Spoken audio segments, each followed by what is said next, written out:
Hello, friends. Welcome again to another episode of Shelf Help. This is a podcast powered by Settle, and at Settle, we're all about empowering the people behind the consumer brands that shape our world.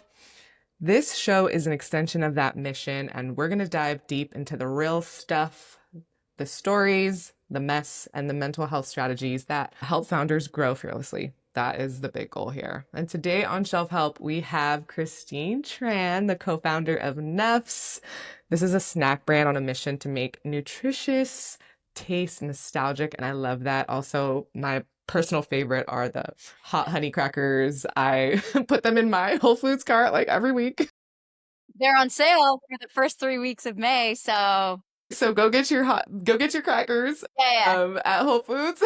I really reached out to Christine because she has spoken so candidly about her journey navigating burnout, letting go of limiting beliefs, and just the overall power of community and how that's been so important in her founder journey.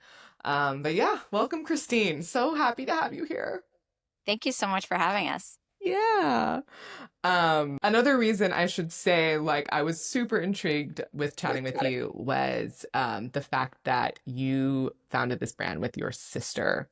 I have two sisters. I can't imagine some days you're like at each other's throats. Well, if you're anything like me and my sisters. But Yeah. there's such a probably wonderful transparency that you guys have where, you don't BS one another. You're like, I'm going to tell you how it is. Yeah. But it's also like managing like communication because sometimes you're like, I'm gonna talk to you crazy, but I wouldn't talk like crazy to somebody who wasn't my sister like this. Well, actually, to be clear, in the Yeah, moment, it's obviously not crazy because that way, if we knew it was crazy, never, never. so therefore, But yeah. yeah, like tell me like what like of course it's such a beautiful thing because there are already so many milestones I'm sure you guys have achieved together. Right. And Yeah. so, like, what is it now adding like that other milestone of like founding a company together and going through like the ups and downs that come with building Nuffs? Yeah, so Jess and I, so in our family, we have 4 kids. We have an older brother, and then Jess and I are the middle, and then there's a younger sister. And Love we're it. all very, very different. It's 4 Yes. kids in basically 6 years. So it's very tight. So Yes. actually, kind of like branding, everyone is so close and trying to define themselves. And so growing up, we were close, but like, you're also in your own world. It's like, Totally. oh, I'm Hardy's little sister, but no, I'm me. Right. I'm Jess's sister. No, but wait, I'm Christine.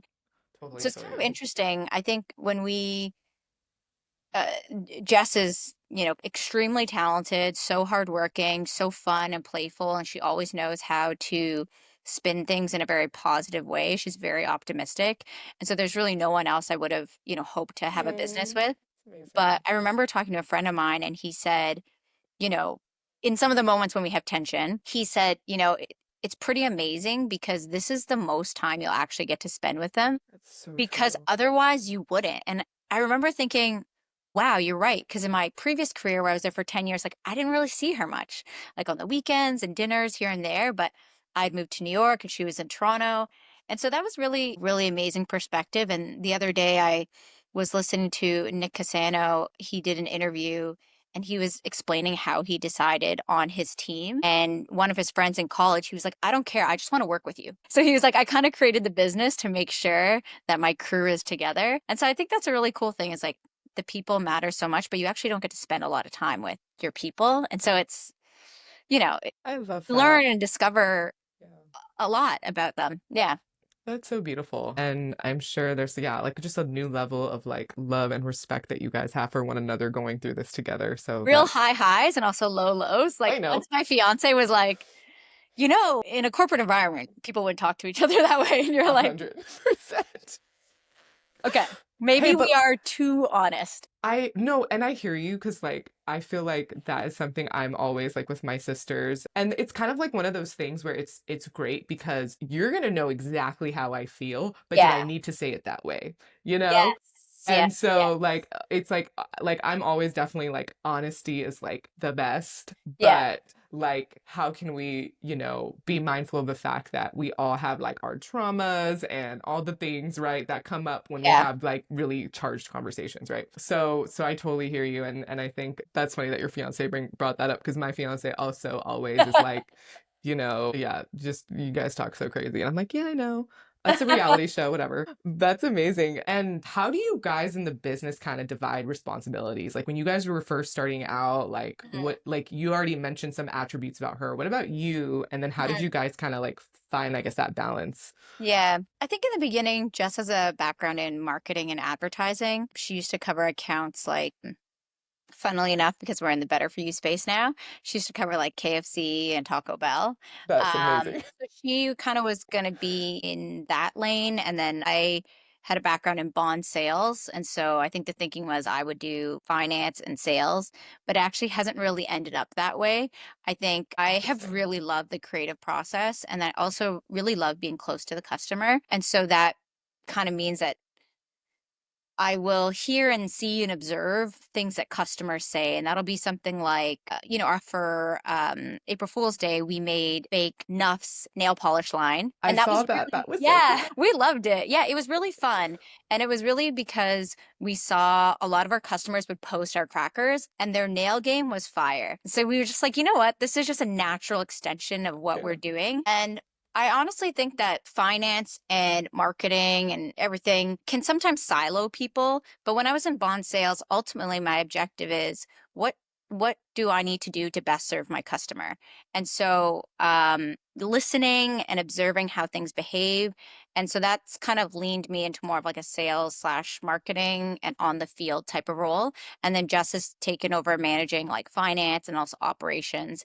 But to your point about mental health earlier, there was a long stretch actually where we were working with a co-packer and we were so close with the co-packer that I would be in their facility at 5:30 in the morning. And it got to a point where it was too close, where I was getting very stressed and overwhelmed and short. And, Jess was like, hey, wait, should I take this on? Because you need to remove yourself from that. And so I think it kind of ebbs and flows. So it's not set. Yeah. Um, I think the way that initially anyways, like now there's kind of more delineation, but when you're a small business, it's like having a new kid. You're in survival mode.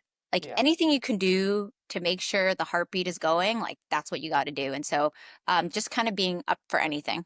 No, totally. That makes so much sense. And I love that it felt like there was kind of like this unexpected shift where like the things that you were probably taking on, like she ended up taking on, and then like the opposite, like with her Mhm. background. So that's so interesting. That's very, very good insight too about. And then another thing too, let's like going back to the topic of transparency, Yeah. the fact that you had a sister to tell you that, because maybe another colleague would have haven't stepped in that way. So like having a sister that was like, "Hey, I know you. Like Maybe I I might have been really know fired. you." Yeah.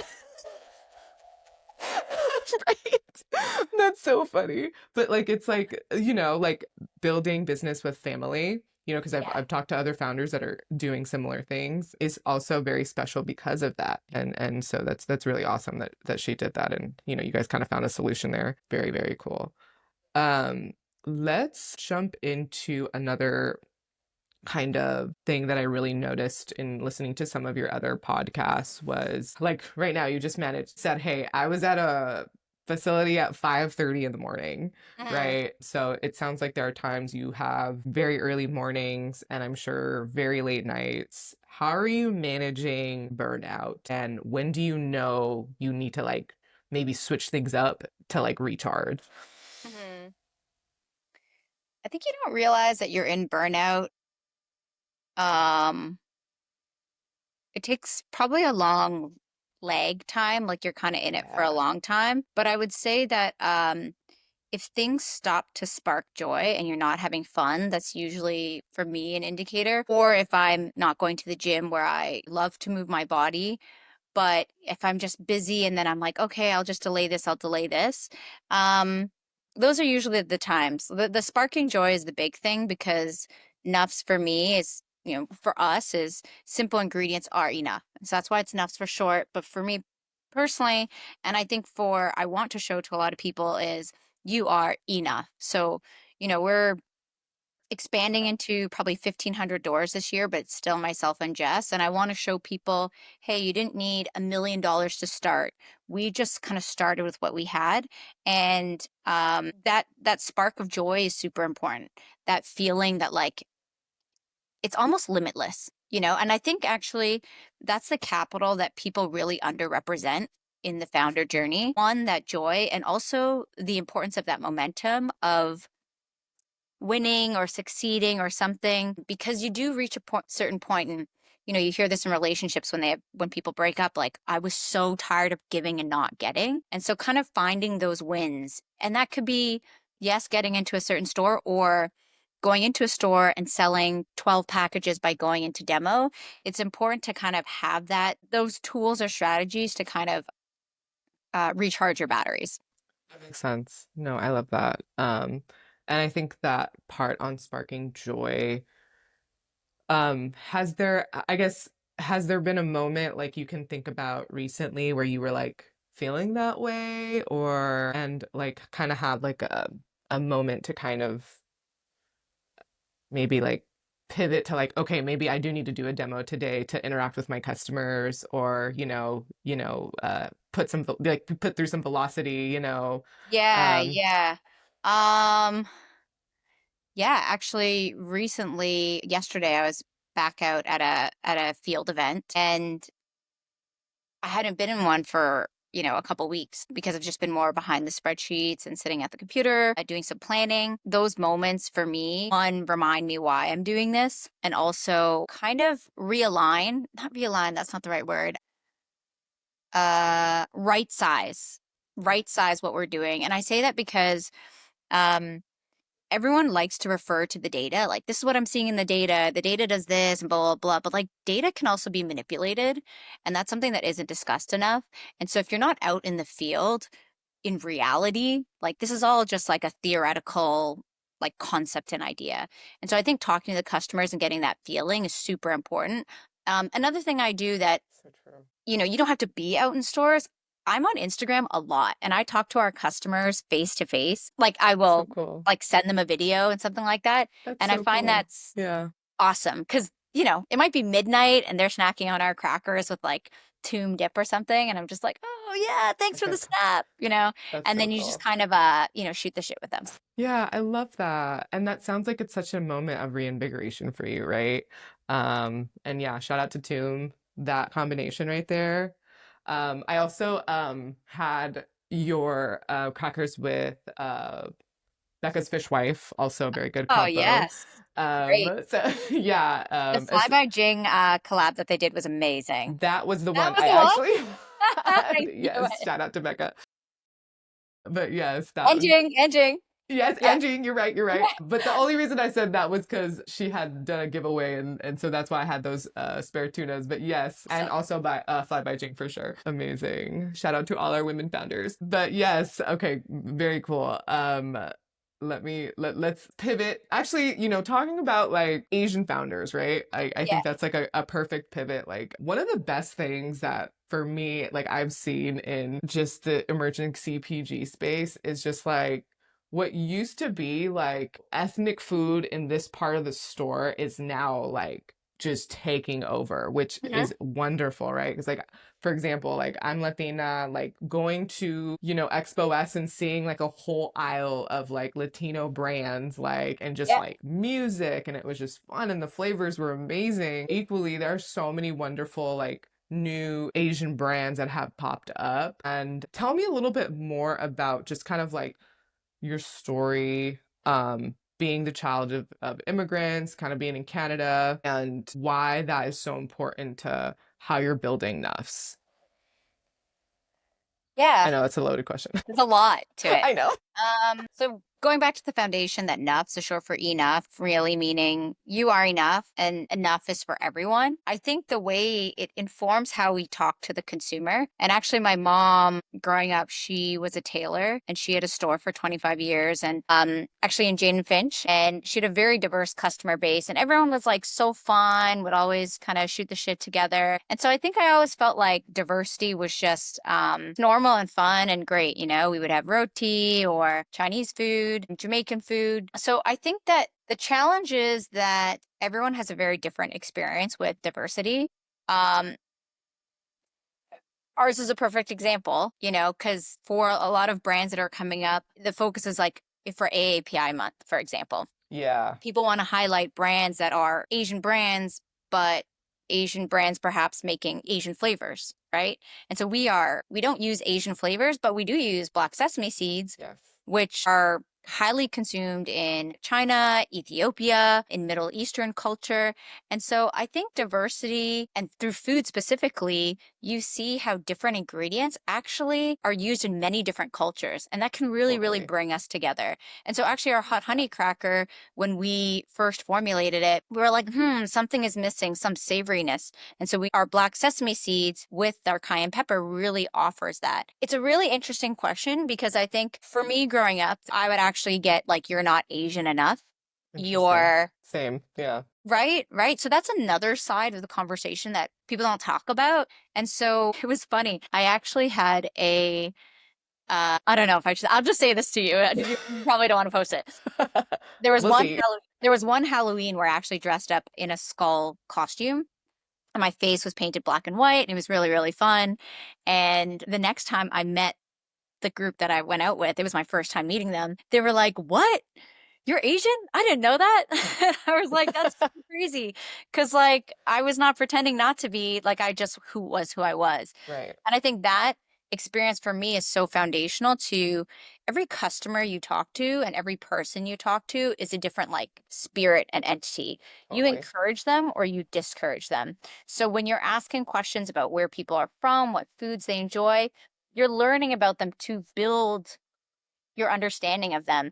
And so I think diversity is super important, but I also think that a lot of work has to be done by individuals of inquiring further, of not just like you're this, you're this, you're that, if that makes sense. Absolutely, right? I know, right? Like, especially like just growing up in the US, like you could have like your cultural roots, right? The way you grow up and Mhm. because of your household, but then because of where you grow up, where you spend time outside Yep. of your household, that informs like a completely different part of you, Yeah. right? And just kind of like what you were talking about, I think we're just all really complex and we all don't fit in this box. So it's like, yeah, there are things about me that you could associate with Latino culture, but there Mhm. are many more things you probably couldn't.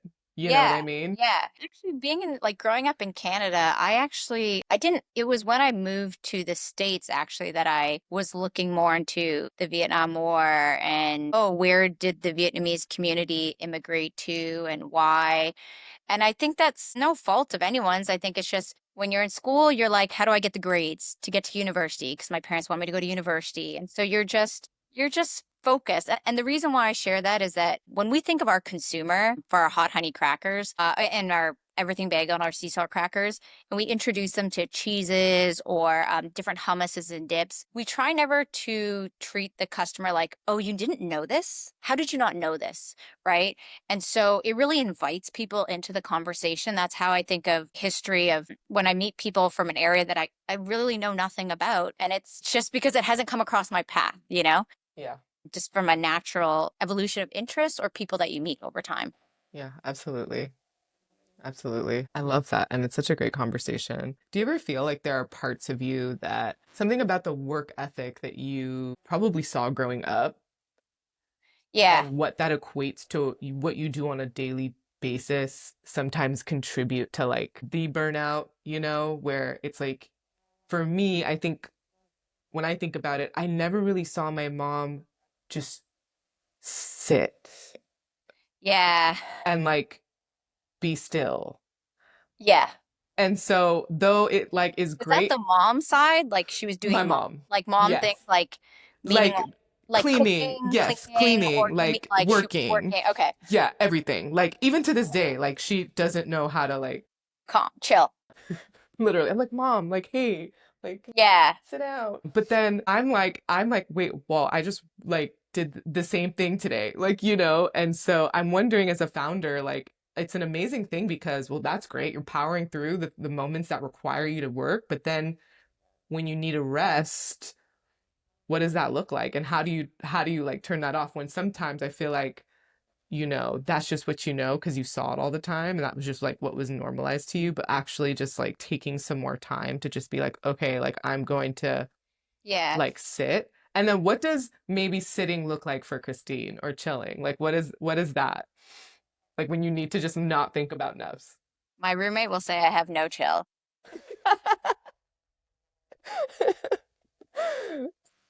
Good question. So I think the truth is that building a business is very, very, very hard. And so you kind of sort of don't really have a lot of time off, especially if you've decided to grow in a small team. And even if you have a large team, it's probably really, really hard to find that balance. I know some people will probably disagree with me, but it's expensive, right? So maybe if you Yeah. have more, it's not even a funding thing. If you get a lot of funding, you have more pressure to perform. Yeah. I think the key is doing the things that you like so it doesn't feel like work. Yeah. So I don't feel like, oh, I'm up at 1 in the morning messaging. I'm like, oh, wow, a customer who gave Right. us a shout out. I'm following her stories now. And then she posted about this and this is interesting. And I'm messaging her back, Yeah. or where are you vacationing, or what type of DNA testing are you doing? So I think everything comes from interest. In terms of balancing, I'd say like slowing down. Probably my fiance is the one who will say like, hey, you need to chill out a little bit, or you need to like have a family meal or go home. And those are probably my moments of recharging my batteries. Um, Sometimes also it's volunteering too, because it takes That's me out cool. of my Yeah. own space and really gives perspective on the importance of serving. So I'll volunteer at the food bank. And Same. I I find love that that. Yeah. it just gives meaning to Yeah, everything that we're absolutely. doing.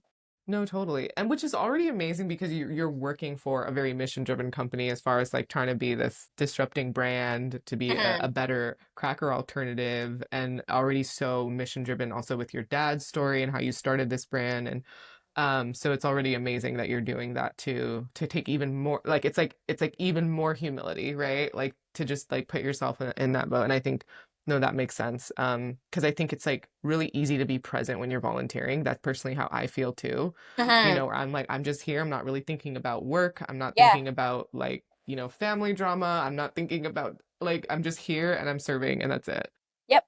Yep. So I think that's huge. Well, I don't want to take up too much of your time, but I did want to leave you like with the opportunity to just tell everyone where they can find you, where they can find Neffs. And Christine loves interacting with her customers, so go buy some Neffs and just Slide into my DMs. yeah, she's gonna ask you some crazy question about DNA, like like like it's gonna be fun. No, slide into her DMs. But yeah, where can everyone find you and Neffs? Yeah, go ahead.